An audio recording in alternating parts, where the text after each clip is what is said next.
दोस्तों नमस्कार। गौरव ज्ञान धारा में आप सभी का बहुत बहुत स्वागत है। दोस्तों आज हम लोगों की ये प्रॉफिट एंड लॉस की क्लास नंबर 4 है और क्लास 4 में हम लोग दोस्तों डिस्कस करने वाले हैं टाइप 6 और टाइप 7 के क्वेश्चंस। लेकिन उसको करने से पहले हम करते हैं कल के होमवर्क। कल जो मैंने आपको होमवर्क दिया था उस क्वेश्चन को हम पहले डिस्कस करते हैं। तो आइए पहले कल वाला होमवर्क का जो क्वेश्चन था वो मैं आपको बताता हूँ। कल मैंने जो होमवर्क का क्वेश्चन दिया था आई थिंक वो क्वेश्चन नंबर ये 6 नंबर था। तो आइए सबसे पहले मैं इस क्वेश्चन को डिस्कस करता हूँ। दोस्तों इस क्वेश्चन में क्वेश्चन वाला कह रहा है कि एक व्यक्ति 3 वस्तुओं को समान विक्रय मूल्य पर बेचता है।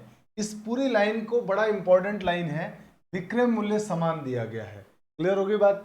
और कितनी वस्तुएं हैं? 3। ये हमको पहले से मालूम पड़ गया, फर्स्ट सेकेंड और थर्ड। ये टोटल हमारे पास 3 वस्तुएं हैं। अब कह रहा है पहली वस्तु को 20% लाभ पर, दूसरी वस्तु को 10% के हानि पर और तीसरी वस्तु को 25% के हानि पर बेचता है। तो इसका मतलब मुझे यहाँ लिख देना चाहिए सीपी, यहाँ पर लिखना चाहिए प्रॉफिट या लॉस और यहाँ लिख देना चाहिए एसपी। पहली वस्तु के साथ क्या कर रहा है? आप कहोगे सर 20% के लाभ पर बेच रहा है। तो आप मुझे बताइए मेरे भाई, 20% की फ्रैक्शन वैल्यू आप कहेंगे सर 1/5 का मतलब वो 5 रुपए में खरीद रहा है, 1 रुपए का लाभ माने वो 6 रुपए में बेच रहा है। हाँ सर बिल्कुल सही है। इसी प्रकार से अगर दूसरी वस्तु को देखी जाए तो दूसरी वस्तु पे क्या कर रहा है वो? तो आप कहोगे सर दूसरी वस्तु पे है ना 10% की हानि हो रही है। 10% का फ्रैक्शन में वैल्यू 1/10। तो 10 रुपए में अगर उसने खरीदा है तो 1 रुपए की हानि माने वो 9 रुपए में बेच रहा है। इसके बाद आप कहोगे कि सर अगले वाले पर 25% की हानि हो रही है। तो अगर वो 25% की हानि हो रही है तो 25% की फ्रैक्शन वैल्यू क्या होगी? आप कहेंगे सर 1/4, यानी 4 रुपए का अगर उसको बेच रहा है वस्तु को, 4 रुपए में अगर वो उसको बेच रहा है तो 1 रुपए की उसका हानि हुई, माने वो सॉरी 4 रुपए खरीद रहा है तो 1 रुपए की हानि हुई, माने वो 3 रुपए में इसको बेच रहा है। यहां तक कोई दिक्कत नहीं सर, कोई प्रॉब्लम नहीं है। इस प्रकार उसको हो क्या रहा है? इस प्रकार उसको कुल मिलाकर 120 रुपए का हानि हो रहा है। टोटली उसको 120 रुपए का लॉस हो रहा है। अगर आप प्रत्येक वस्तु का विक्रय मूल्य ज्ञात कीजिए, हर वस्तु का सेलिंग प्राइस क्या है वो पूछा है और बोला गया है कि वस्तुओं का विक्रय मूल्य समान। तो ये मेरे भाई समान होना चाहिए वस्तुओं का विक्रय मूल्य। तो आप कहोगे सर इसको समान करने के लिए आप इन तीनों का एलसीएम 18, तीनों को 18 बना दो। तीनों का एलसीएम आता है 18। अगर आप इन तीनों को 18 बनाना चाहते हैं तो आप कहोगे सर इसको 3 से गुणा करना पड़ेगा। इसको भी 3 से गुणा, इसको भी 3 से गुणा, इसको 18 बनाने के लिए 2 से गुणा, तो इसको भी 2 से गुणा, इसको भी 2 से गुणा, इसको 3 को 18 बनाने के लिए 6 से गुणा, तो इसको भी 6 से गुणा, इसको भी 6। आप देखिए ध्यान से, सबका विक्रय मूल्य समान हो गया।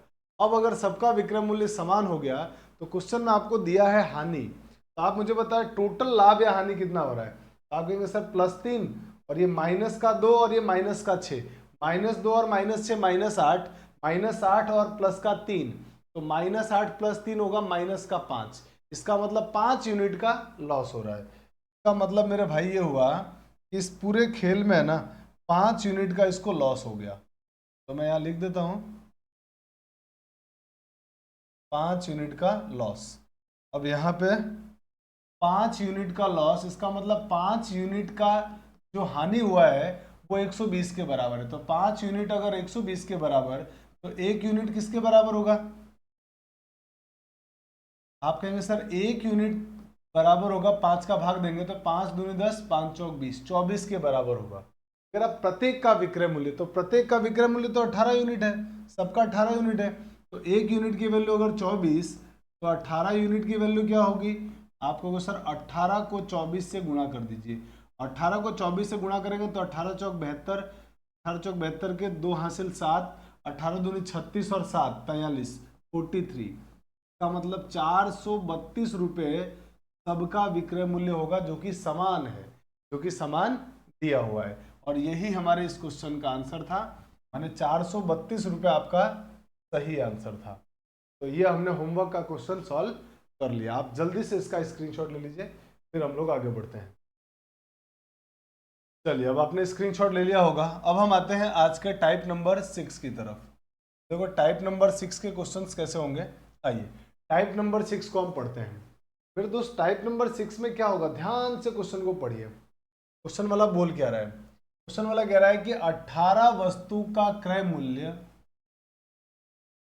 15 वस्तुओं के विक्रय मूल्य के बराबर है, ये कह रहा है। यानी 18 वस्तुओं का सीपी, क्रय मूल्य माने सीपी, कॉस्ट प्राइस, बराबर दिया हुआ है 15 वस्तुओं के एसपी के बराबर, माने सेलिंग प्राइस के बराबर दिया गया है। अब आप यहां से यहां तक कोई दिक्कत नहीं है सर, यहां तक बहुत आराम से समझ में आ गया कि 18 वस्तुओं का क्रय मूल्य 15 वस्तुओं के विक्रय मूल्य के बराबर है। अब आपसे पूछा है लाभ प्रतिशत, तो एक काम करते हैं कि सर लाभ परसेंट या हानि परसेंट के लिए आपने बताया था कि एक्चुअल डेटा की जरूरत नहीं पड़ती है, माने कितने रुपए में खरीदा है कितने रुपए में बेचा है उसकी जरूरत नहीं है। आप तो कंपेयर करके भी माने रेशियो से भी आंसर ला सकते हैं। तो हम एक काम करते हैं, यहाँ पर जो क्रय मूल्य और विक्रय मूल्य है ना उसका अनुपात निकाल लेते हैं। आप कहोगे सर अनुपात निकालने के लिए सेलिंग प्राइस को इधर भाग दे दो, इसका मतलब होगा क्रय मूल्य बटा विक्रय मूल्य, और इस 18 का इधर भाग, सॉरी इस 18 का 15 में भाग दे दिया और एसपी का सीपी में भाग दे दिया। ये हो जाएगा, इसके नीचे भाग जाके 15 बटा 18, और ये दोनों कट रहे हैं, किससे कट रहे हैं सर, 3 से, तो काट दो 3 से। तो जैसे आप 3 से काटोगे तो ये हो जाएगा 3 पंजे 15 और 3 छिंग 18, यानी हमारे पास सीपी और एसपी का रेशियो आ गया। क्या आ गया अनुपात इनका, 5:6। इसका मतलब क्रय मूल्य अगर 5 रुपए है तो विक्रय मूल्य कितना है, 6 रुपए। क्रय मूल्य 5 रुपए तो विक्रय मूल्य 6 रुपए, कितने का लाभ हो रहा है, आप कहेंगे सर 1 का प्रॉफिट हो गया। 1 का अगर प्रॉफिट हो गया, आपसे प्रॉफिट परसेंट पूछा था, लाभ प्रतिशत क्या होगा, आपको सर 1 रुपए का लाभ कितने रुपए पर, क्रय मूल्य पर निकालते हैं। लाभ और हानि हमेशा किस पे निकालेंगे, क्रय मूल्य पर। तो 1 रुपए का लाभ हुआ, क्रय मूल्य कितना है 5 पर, तो आपसे कहा गया 100 पर कितना होगा, तो 5 से काट दो, 5 दूनी 10, माने 20% का उसको प्रॉफिट होगा। यही हमारे इस क्वेश्चन का आंसर। आपका आंसर हो गया ऑप्शन नंबर बी, 20% आपका सही आंसर है। आई होप कि आपको पहला क्वेश्चन समझ में आया होगा, और इसी टाइप के 3-4 क्वेश्चन और करेंगे तो आपको पूरा कॉन्सेप्ट क्लियर हो जाएगा कि हाँ सर अब हमको समझ में आ गया कि ऐसा जब भी क्वेश्चन आएगा तो कैसे करना है। जल्दी से इसका स्क्रीनशॉट लीजिए, फिर हम लोग आगे बढ़ते हैं। आइए पढ़ते हैं सेकंड नंबर क्वेश्चन की तरफ। सेकंड नंबर क्वेश्चन क्या कर रहे हैं, पढ़ते हैं। कह रहे यदि 15 वस्तुओं का लागत मूल्य, लागत मूल्य का मतलब वही क्रय मूल्य सीपी, 12 वस्तुओं के विक्रय मूल्य के बराबर है, तो कह रहा है लाभ प्रतिशत ज्ञात कीजिए। देखिए क्वेश्चन वाला क्या कह रहा है, क्वेश्चन वाला कह रहा है कि 15 वस्तुओं का लागत मूल्य माने सीपी बराबर है 12 वस्तुओं के एसपी के बराबर है, 12 वस्तुओं के एसपी के बराबर है। तो हम यहां से क्या करते हैं, आपको सर सीपी अपॉन एसपी का रेशियो निकाल दो, तो एसपी का इधर भाग दे दिया और इस 15 का इधर भाग दे रहे हैं, तो इसका मतलब हो जाएगा ये 12 बटा 15, काट दो इसको 3 से, तो 300 जैसे ही काटोगे आप, आपको सर 3 चौक 12 और 3 पंजे 15, 3 चौक 12 और 3 पंजे 15, तो इसका मतलब आपका क्रय मूल्य 4 था, विक्रय मूल्य 5 था, तो इसका मतलब उसको लाभ कितने का हुआ, खरीदा 4 रुपए में, बेच रहा है 5 रुपए में, तो लाभ कितने का, 1 का प्रॉफिट हुआ। अगर 1 का प्रॉफिट हुआ तो बताइए प्रॉफिट परसेंट, आप कहेंगे सर 1 रुपए का लाभ कितने पर, 4 पर, तो प्रतिशत मतलब 100 पर कितना होगा, आप कहेंगे सर 25% का इसको लाभ होगा, और यही हमारे क्वेश्चन का आंसर है ऑप्शन नंबर बी। क्या हलवा क्वेश्चन है ना, एकदम हलवा है, एकदम मैथमेटिक्स बिल्कुल आसान सब्जेक्ट है, थोड़ा सा समझने का है। मतलब एक बार आपको टीचर को अच्छे से कॉन्सेप्ट सिखा दे और उसके बाद देखिए क्वेश्चन आपसे कितना आसानी से बनता है, बहुत सिंपल है, बहुत हलवा क्वेश्चन है। चलिए अब आप इसका स्क्रीनशॉट ले चुके होंगे, बढ़ते हैं क्वेश्चन नंबर 3 की तरफ। आइए दोस्तों, क्वेश्चन नंबर 3 कह रहा है कि 40 वस्तुओं का क्रय मूल्य 25 वस्तुओं के विक्रय मूल्य के बराबर है, तो कह रहा है लाभ प्रतिशत ज्ञात कीजिए। क्या हलवा क्वेश्चन है ना, एकदम पिछले क्वेश्चन के जैसा ही तो है। क्या है सर, कह रहा है कि 40 वस्तुओं का सीपी 25 वस्तुओं के एसपी के बराबर है। ठीक है सर, अब यहां से आप सीपी अपॉन एसपी निकाल दो, सीपी और एसपी का रेशियो, तो आपको सर सीपी एसपी का रेशियो हो जाएगा 25 बटा 40, 25/40 का मतलब 5 से काट दिया हमने। तो जैसे ही सर 5 से काटेंगे तो 5 पंजे 25, 5 अट्ठे 40। इसका मतलब 5 रुपए में खरीदा गया और बेचा कितने में गया है? 8 रुपए में। 5 रुपए में खरीद के 8 रुपए में बेचा गया, तो उसको प्रॉफिट कितने का हुआ? आपको सर प्रॉफिट हुआ 3 का। कितने पर? आपको सर 5 पर। तो 100 पर कितना होगा? इंटू 100 कर देंगे तो ये कट गया इससे कितनी बार? 20 बार। और 20 का 3 से गुणा हो जाएगा 60%। ये वो सवाल है ना जो एग्जाम में आने पर ओरली सॉल्व हो जाते हैं, मतलब मौखिक रूप से कि भैया देखो 25 40 कितना अंतर, आप कहेंगे सर 15 का अंतर। आप मतलब रेशियो नहीं निकालेंगे तो भी हो जाएगा 15 का, यानी 15 रुपए का लाभ हो रहा है कितने पर? 25 पर। तो 100 पर कितना होगा? तो 15/25 इंटू 100, सीधा आंसर आ जाता है। मैंने ओरल भी किया जा सकता है, लेकिन एक बार आपको मेथड भी आना चाहिए कि प्रॉपरली हम कैसे कर रहे हैं। और ये भी कोई ज़्यादा टाइम टेकिंग तो है नहीं, बहुत सिंपल है, बहुत आसान है। और इनको पेपर में बनाने के लिए इतना भी नहीं लिखना पड़ता है। अगर आपकी प्रैक्टिस हो जाए ना तो यही खत्म हो जाता है कि 40 का सीपी और 25 का एसपी बराबर है। काटा पीटी कर दिया, रेशियो निकाल दिया मन ही मन, और कैलकुलेट करके आंसर देके आगे बढ़ गए। मतलब मुश्किल से 10 या 12 सेकंड लगते हैं, बहुत सिंपल है। चलिए बढ़ते हैं क्वेश्चन नंबर 4 की तरफ। आइए दोस्तों क्वेश्चन नंबर 4 करते हैं। क्वेश्चन नंबर 4 कह रहा है यदि 15 मेजों का क्रय मूल्य, 15 मेज का क्रय मूल्य 20 मेज के विक्रय मूल्य के बराबर हो तो हानि प्रतिशत पूछा आपसे, लॉस परसेंट पूछा कितना होगा हानि प्रतिशत। इसका मतलब 15 मेज का सीपी क्रय मूल्य किसके बराबर है? 20 मेज के एसपी के। तो यहां से सीपी और एसपी का रेशियो कितना आएगा? तो आप कहेंगे सर ये हो जाएगा 20/15। 5 से काट दिया, 5 तिया 15, 5 चौक 20। इसका मतलब 3 रुपए में, 4 रुपए में खरीदा, 3 रुपए में बेचा है। 4 रुपए में खरीदा है और 3 रुपए में बेचा है, तो 1 रुपए का नुकसान हो गया सर, 1 रुपए का लॉस। तो लॉस परसेंट कितना होगा? 1 रुपए का। कितने पर? 4 पर। तो 100 पर कितना? इंटू 100। 4 से कट गया कितनी बार? 25 बार। तो आ गया आंसर 25% का लॉस। यही हमारे इस क्वेश्चन का आंसर है। Option number C is your correct. Option number C आपका सही जवाब। बिल्कुल सिंपल है, एकदम हलवा है ये, एकदम आसान है। चलिए आइए दोस्तों बढ़ते हैं क्वेश्चन नंबर 5। भाई ये क्वेश्चन नंबर 5 है ना, आपको होमवर्क में देता हूं, आप इसको सॉल्व करना क्योंकि ये बहुत आसान है। अभी तक हम क्या कर रहे थे? सीपीएसपी का रेशियो निकाल रहे थे, और ये क्वेश्चन वाले ने सीपीएसपी का रेशियो ही दे दिया आपको 5:6।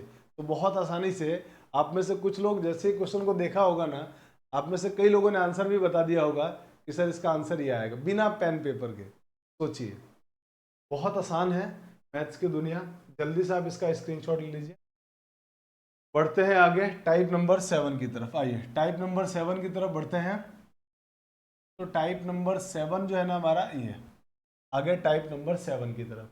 टाइप नंबर 7 को हम लोग क्वेश्चन के माध्यम से समझने की कोशिश करते हैं।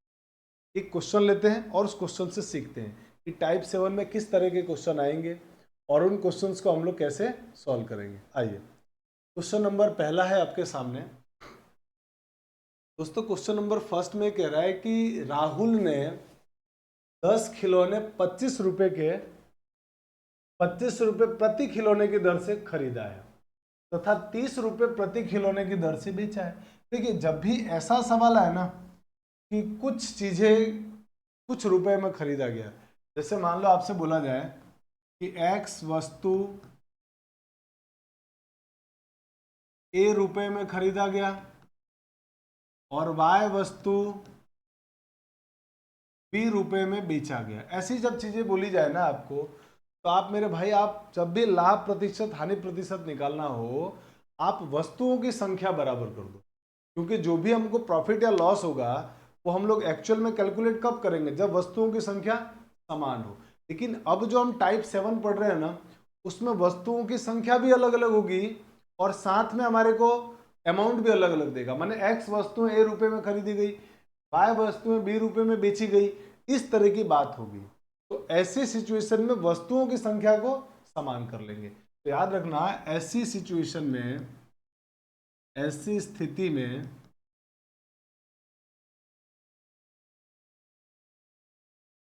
वस्तुओं की संख्या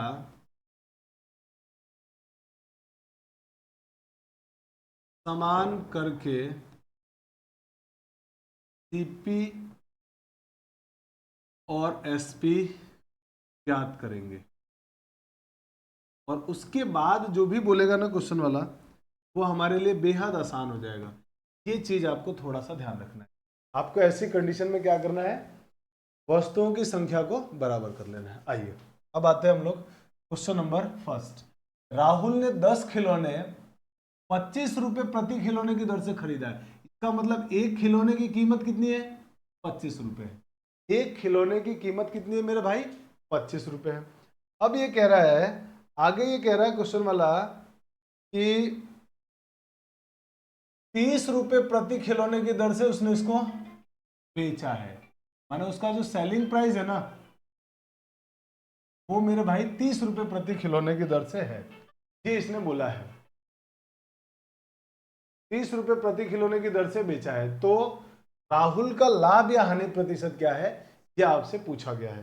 तो मुझे बताइए, क्या इसने आपको इनडायरेक्टली वस्तुओं की संख्या को फिक्स नहीं कर दिया कि एक वस्तु को बेचा, खरीदा कितने में, 25 रुपए में। यानी एक वस्तु का सीपी कितना है, आप कहेंगे सर 25 रुपए। और एक वस्तु का एसपी कितना है, एक वस्तु का, क्वेश्चन वाले ने खुद ने आपको ये सब बराबर दे दिया, 30 रुपए है। अब आप मुझे बताइए, 30 रुपए है तो लाभ या हानि प्रतिशत, मुझे बताओ 25 रुपए में अब वस्तुओं की संख्या समान हो गई तो सारी प्रॉब्लम सॉर्ट आउट हो गई। हमको तो लाभ या हानि प्रतिशत निकालना है। आप मुझे बताओ 25 रुपए में अगर कोई चीज खरीदा गया है और उसको 30 रुपए में बेचा गया है तो लाभ होगा या हानि। आपको कहोगे सर 5 रुपए का लाभ होगा, तो आपसे तो पूछा लाभ प्रतिशत या हानि प्रतिशत। तो प्रॉफिट परसेंट कितना आएगा इसका, आपको सर प्रॉफिट परसेंट आएगा इसका, प्रॉफिट 5 रुपए का, क्रय मूल्य कितना है 25 पर इंटू, आपका आंसर होगा 5 एकम 5, 5 पंजे 25, 5 से कट गया ये 20 बार, तो आंसर आ जाएगा 20% का उसको लाभ होगा। और यही हमारे क्वेश्चन का आंसर है। तो 20% का लाभ, ऑप्शन नंबर सी आपका सही जवाब है। माने वस्तुओं की संख्या बराबर करनी है, उसके बाद कुछ भी नहीं है, फिर उसके बाद क्वेश्चन में कोई दम बचता ही नहीं है। चलिए आप जल्दी से इसका स्क्रीनशॉट ले लीजिए। हम बढ़ते हैं अगले क्वेश्चन में। आइए अगला क्वेश्चन देखिए। अगले क्वेश्चन में क्वेश्चन वाला कह रहा है 100 संतरे 350 रुपए में खरीदे गए तथा 48 रुपए प्रति दर्जन के भाव से बेच दिए गए। तो आप देखो इसमें अमाउंट भी अलग अलग है और साथ में ही वस्तुओं की संख्या भी अलग अलग है। संतरे की बात कर रहा है, 100 संतरे का कीमत कितना है, 100 संतरे का सीपी दिया हुआ है, कितना है 350 रुपए। अब बताइए मुझे 100 संतरे का अगर सीपी 350 है तो क्या आप एक संतरे का बता सकते हैं, एक संतरे का कितना होगा मेरे भाई। तो आपको सर एक संतरे का सीपी आएगा 350/100। मैं वस्तुओं की संख्या बराबर कर रहा हूँ, तो आंसर आएगा, एक 0 से 0 कट गया और ये 10 ये हटाएंगे तो पॉइंट आ जाएगा ऊपर, माने 3.5 रुपए आ जाएगा एक संतरे की कीमत। अब मुझे बताओ आगे इसने बेच कितने में रहा है, 48 रुपए प्रति दर्जन के भाव से बेचा है। इसका मतलब एक दर्जन में कितने होते हैं, 12। तो इसका मतलब 12 संतरे का जो कीमत है ना, 12 संतरे का सेलिंग प्राइस दिया हुआ है और वो कितना दिया है 48। तो मुझे बताइए आपकी एक संतरे का सेलिंग प्राइस कितना होगा। आप कहेंगे सर एक संतरे का 12 से भाग दे देंगे, 12 चौक 48 माने 4 रुपए। अब क्वेश्चन में दम नहीं बचा, वस्तुओं की संख्या समान हो गई। अब क्वेश्चन सिंपल हो गया। अब सिंपल कैसे हो गया देखिए, एक संतरे को खरीद रहा है 3.5 में और बेच रहा है कितने में, 4 में। 3.5 में खरीद रहा है और बेच रहा है 4 में, तो कितने रुपए का उसको लाभ हो रहा है, आप कहेंगे 0.5 का, 0.5 का लाभ हुआ है। तो आपसे पूछा लाभ प्रतिशत, प्रॉफिट परसेंट, तो कितने का लाभ हो रहा है, आप कहेंगे सर 0.5 का। कितने पर, आप कहेंगे सर 3.5 रुपए पर, 3.5 पर, 3.5 पे। तो आपसे पूछा लाभ प्रतिशत माने 100 पर, तो आपको पता है ये पॉइंट से पॉइंट तो दोनों के कैंसिल हो जाएंगे, ऊपर नीचे पॉइंट से पॉइंट कैंसिल हो गया और ऊपर बचा 5, 5 से 35 कटेगा, 5 एकम 5, 5 सत्ते 35, 1/7 की फ्रैक्शन वैल्यू परसेंटेज में कितनी होगी, आप कहेंगे सर 14 सही 2/7% होता है, माने इतने का उसको प्रॉफिट होगा। और यही हमारे क्वेश्चन का आंसर है। और मुझे लगता है आपको 1/7 की फ्रैक्शन वैल्यू का परसेंटेज वैल्यू याद भी होगी। तो आपका आंसर आ गया 14/2/7% का लाभ हो रहा है, प्रॉफिट हो रहा है। आंसर हो गया ऑप्शन नंबर बी। तो बहुत आसान है, वस्तुओं की संख्या बराबर कर लो, उसके बाद लाभ या हानि प्रतिशत निकालना बेहद आसान हो जाएगा ऐसे क्वेश्चन। चलिए अब बढ़ते हैं आगे। तो इस क्वेश्चन को आप दूसरे तरीके से भी कर सकते थे, वो दूसरा तरीका क्या है वो मैं आपको अगले क्वेश्चन में बताऊंगा। दूसरा मेथड दूसरे तरीके से भी किया जा सकता है। आइए बढ़ते हैं अगले क्वेश्चन में। देखिए इस क्वेश्चन को देखिए, ध्यान से समझिए। कह रहा कुछ वस्तुएं 5 रुपए में 6 के हिसाब से बेची गई। कितनी वस्तुएं नहीं पता है। 5 रुपए में कितनी वस्तु बेची जा रही है, आप कहेंगे सर 6। ये खरीदी गई है, सॉरी खरीदी गई है, यहां तक बात समझ में आ गई। और 6 रुपए में 5 के हिसाब से बेची गई, तो लाभ होगा। कितना लाभ होगा ये आपसे पूछ, कितने प्रतिशत का लाभ होगा। सुनिए ध्यान से, आपको क्या करना है, इसमें वस्तुओं की संख्या बराबर कर लो। 5 रुपए में कितनी खरीदी गई, 6। इसका मतलब 6 वस्तु का, इस पूरी बात का मतलब ये हुआ 6 वस्तु का सीपी कितना, आप कहेंगे सर 5 रुपए। ध्यान से समझना, मैं इसका ऑल्टरनेट तरीका भी आपको बता दूंगा, दिक्कत घबराने की जरूरत नहीं है। पहले मैं बेसिक तरीका बता रहा हूँ। 6 वस्तु का सीपी 5 रुपए, तो एक वस्तु का सीपी कितना होगा, आप कहेंगे सर एक वस्तु का सीपी होगा 5/6 रुपए। ये आ गया, ठीक है सर। अब आगे चलते हैं, आगे अगला हिसाब, अगले वाले कंडीशन को पढ़ते हैं। 6 रुपए में 5 के हिसाब से बेची गई, इसका मतलब 5 वस्तु का जो सीपी है ना वो दिया हुआ है 6 रुपए।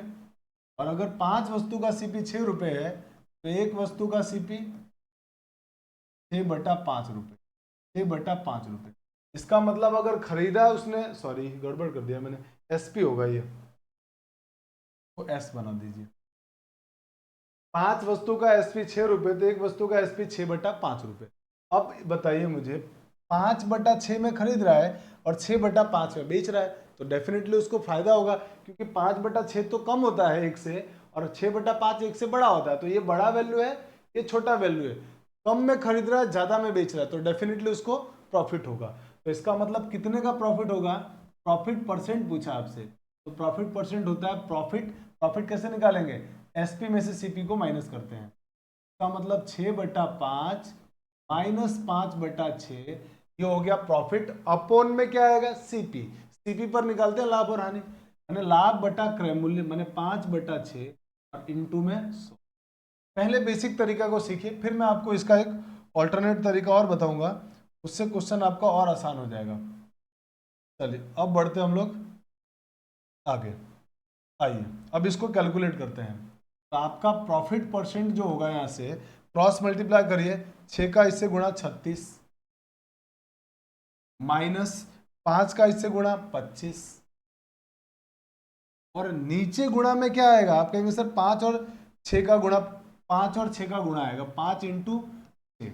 और आपको पता है ये नीचे से जो वैल्यू होती है ना, ये उल्टा हो जाता है, नीचे से वैल्यू उल्टा। नीचे से वैल्यू उल्टा होने का मतलब, आप कहोगे सर ये जो 5/6 लिखा है ना, वो 6/5 इंटू में कितना। अब देखो आप ध्यान से, अगर आप चीजों को ध्यान से देखोगे, तो अब मेरे भाई आपको चीजें एकदम क्लियर नजर आएगी। सर देखो 6 से 6 कट गया, और कुछ कट रहा है नहीं सर, 5 इंटू 5 होता है 25, 5×5 = 25, और 25 से 100 कट गया 4 बार। और यहाँ पे 36 माइनस 25 होता है सर 11, 11 इंटू 4 हो गया 44%। मैंने आपका आंसर आ गया 44%, यानी 44% का लाभ होगा। सिंपल सा काम है, वस्तुओं की संख्या बराबर किया, उसके बाद ये आ गया एक वस्तु का क्रय मूल्य, ये आ गया एक वस्तु का विक्रय मूल्य। उसके बाद मैंने क्या किया, उसके बाद अच्छा इसका मालूम पता है, आप एक तरीके से और कर सकते थे। आपको वस्तुओं की संख्या बराबर करनी है ना, वस्तुओं की संख्या ही तो बराबर करनी है।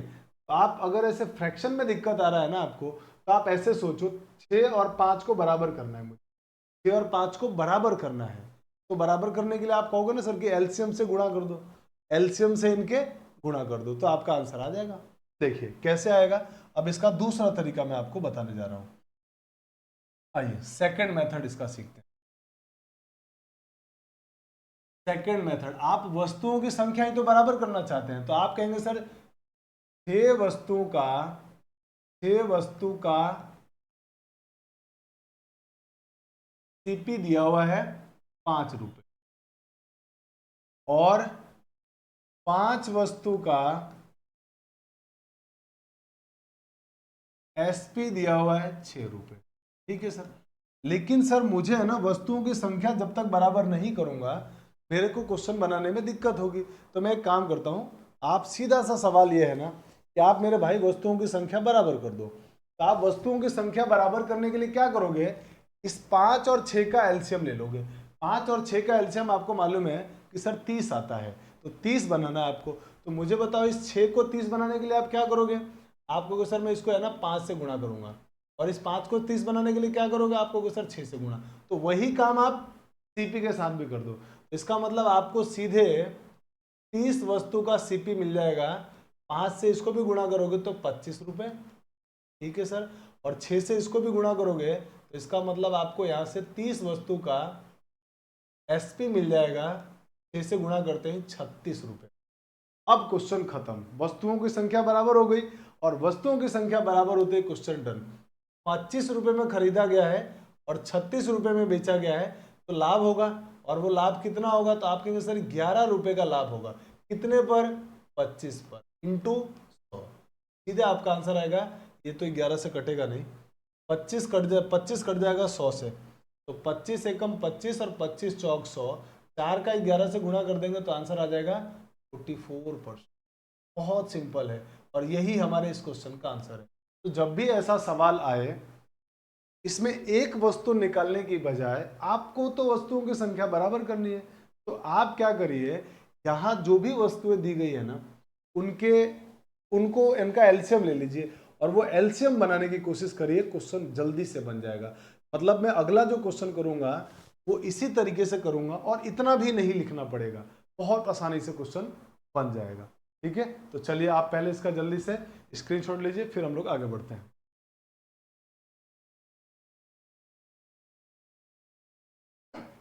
चलो, अब हम आते हैं हमारे अगले क्वेश्चन में। दोस्तों देखो, क्वेश्चन नंबर 4 कह रहा है कि एक व्यक्ति ने 10 रुपए में 11 वस्तु खरीदी।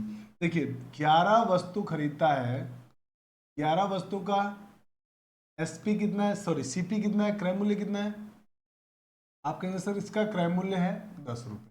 ठीक है सर, अच्छा आगे कह रहा है 11 रुपए में 10 वस्तु बेचता है, माने 10 वस्तु का 10 वस्तु का 10 वस्तु का एसपी दिया हुआ है 11 रुपए। क्या आप मेरी बात समझ पाए, हाँ सर ये बात समझ में आ गया। अब आपको करना क्या है, तो आप कहोगे सर अब हमको है ना वस्तुओं की संख्या बराबर करनी है। तो आप बताओ इसको बराबर करने के लिए 10 और 11 का एलसीएम 110। तो मुझे बताओ, मुझे अगर इस 11 को 110 बनाना है तो मुझे इसको 10 से गुणा करना पड़ेगा। तो आप कहोगे सर इसको गुणा कर रहे हो तो इसको भी गुणा करो 10 से।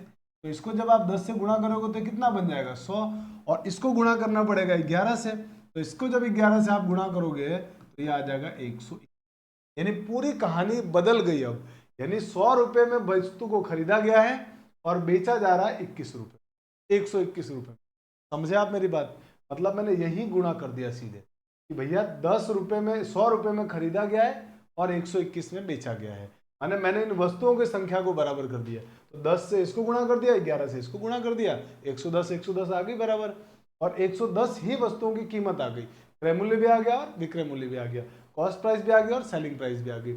100 रुपए में खरीद कर अगर 121 में बेचा जाएगा तो आप कहोगे सर 21 रुपए का लाभ हुआ। कितने पर लाभ हुआ, तो लाभ हुआ तो प्रॉफिट परसेंट निकलेगा। 21 रुपए का लाभ हुआ 100 पर, तो 100 पर ही तो पूछा गया प्रतिशत में, 100 से 100 कट गया, 21% आपका आंसर हो गया ऑप्शन नंबर डी। है ना सिंपल, बहुत आसान है। ऐसा क्वेश्चन जब भी आए वस्तुओं की संख्या बराबर करनी, आगे की कहानी बहुत आसान है। चलिए अब आप दोस्तों जल्दी से इसका स्क्रीनशॉट ले लीजिए, फिर हम लोग आगे बढ़ते हैं। आइए क्वेश्चन नंबर अब करते हैं हम लोग 5। कह रहा है क्वेश्चन वाला कि एक व्यक्ति ने 12 वस्तुएं 12 रुपए में खरीदी है। 12 वस्तुएं 12 रुपए में खरीदी है, मतलब 12 वस्तु का सीपी दिया हुआ है 12 रुपए। और आगे चलने पर क्या कह रहा है, 1 रुपये 25 पैसे में प्रति वस्तु माने एक वस्तु की भाव, एक वस्तु का सेलिंग प्राइस दिया हुआ है 1.25 रुपए। तो कह रहा है कि सौदे में उसका प्रतिशत लाभ ज्ञात कीजिए। आप मुझे बताओ आपका काम क्या है, आप कहोगे सर वस्तुओं की संख्या बराबर कर दीजिए। तो वस्तुओं की संख्या यहाँ 12 है या 1 है, तो या तो इस पूरे को 12 से गुणा कर दो, या फिर आप क्या करेंगे कि सर इसको 1 बना दो, तब भी आराम से क्वेश्चन बन जाएगा। तो आप मुझे देख के बताओ, आपको सर 1 बनाना ज्यादा आसान है, 1 बनाना कंपेरेटिवली ज्यादा आसान है।